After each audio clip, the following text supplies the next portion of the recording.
We are back at it with section 4, looking at rectangles. Now we are going to go in the reverse. So what allows us to put these quadrilaterals into the rectangle category? So if the diagonals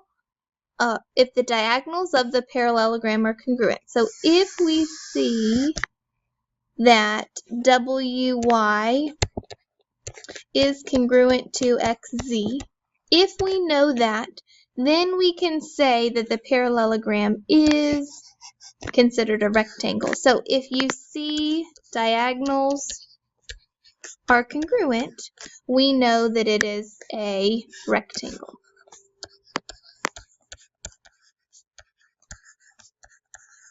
Okay, so let's look at our next example. Some artists stretch their own canvas over wood frames. This allows them to customize their own size of canvas. In order to assure that the frame is rectangular, before stretching the canvas, the artist measures the sides of the diagonals of the frame. AB equals 12 inches. BC is 35 inches. CD is 12 inches. And AD is 35 inches. We are also told that BD is 37 inches, and so is AC. All right, explain how the artist can be sure that the frame is rectangular. So let's kind of create a proof that goes along with this. So the first thing, we have to put what we're given. So AB, we know, is congruent to DC. We also know that BC is congruent to DA because that's given. All of those measures have the same length. Well, if I know that those two sides are congruent from 6'3", I know that ABCD is a parallelogram.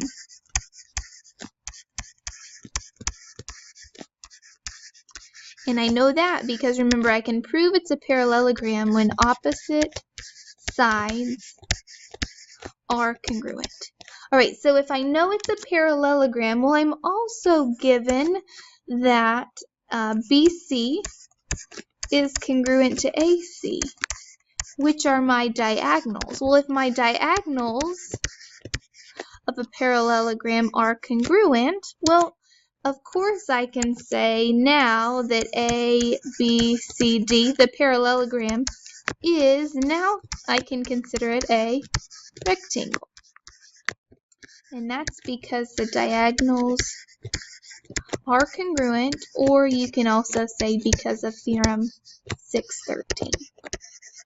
All right, go ahead and stop this. Do your checkpoint. See if you can know that each measure is 90 degrees. Here is your correct answer. The correct answer is C. All right, we are going to do some more coordinate geometry. So we have a quadrilateral whose vertices are given. Determine whether this is a rectangle using the distance formula. And remember, this may change, so make sure you are paying attention to the directions they are giving you. We are asked to use the distance formula in this specific situation. So step 1, we need to use the distance formula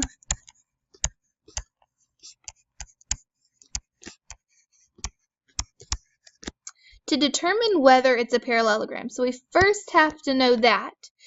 And we can determine it by if opposite sides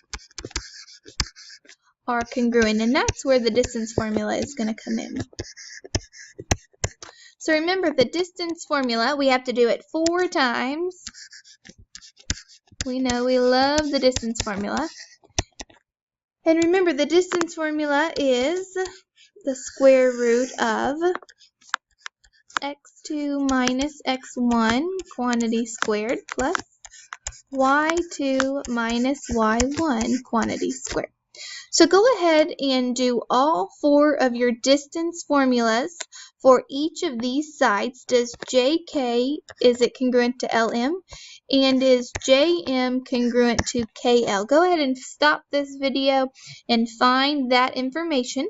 Real quick, just to see if you are doing this correctly, go ahead and check your JK. Remember to allow that square root to follow the equation all the way till the end. And if you can't simplify your radical any further, you can just leave it. So go ahead and do the other three distance formulas real quick.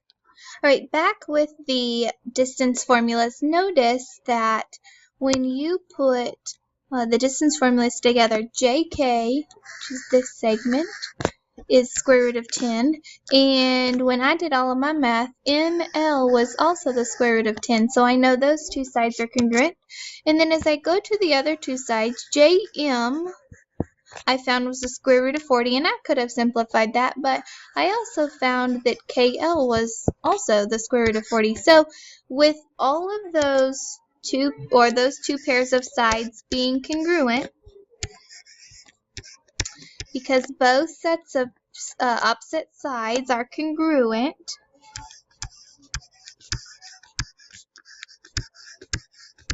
I know this is a parallelogram. So this was step 1 in recognizing if it is a rectangle. So I first have to prove that it's a parallelogram. My next step, I'm also going to have to determine if it is a rectangle, and I do this by seeing if the diagonals are congruent, because that is what separates a rectangle from a parallelogram. So go ahead and find KM, because remember it's the non-consecutive vertices, KM and JL, using that distance formula again. See if those diagonals are congruent. Alright, back with you with the diagonals. When I did all of my math, KM and JL, the diagonals of this segment over here, I got them both to equal the square root of 50.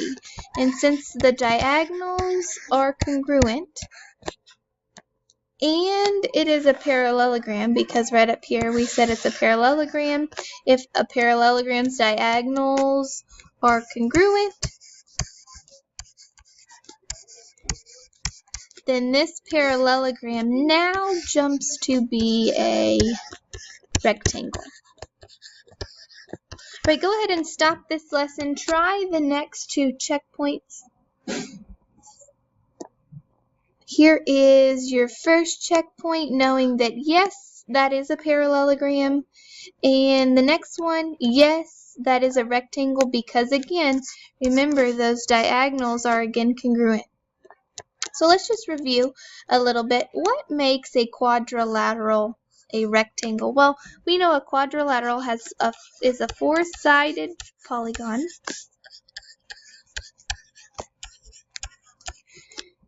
And remember, from a quadrilateral, I have to go to a parallelogram. So I know those 6 things. I know the opposite sides are parallel by the definitions.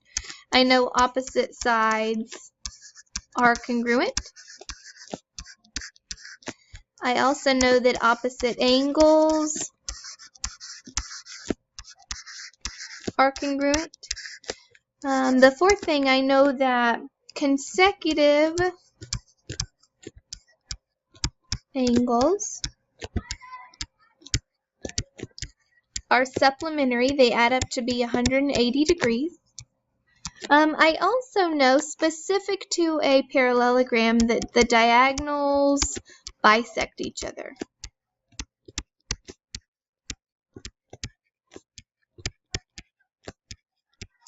And I also know that they make 2 congruent angles as well. You can put that in there, or 2 congruent triangles. Now, specific to, because a rectangle is a parallelogram, a rectangle has all 5 of these things, but specific to that rectangle, it has 4 90-degree angles.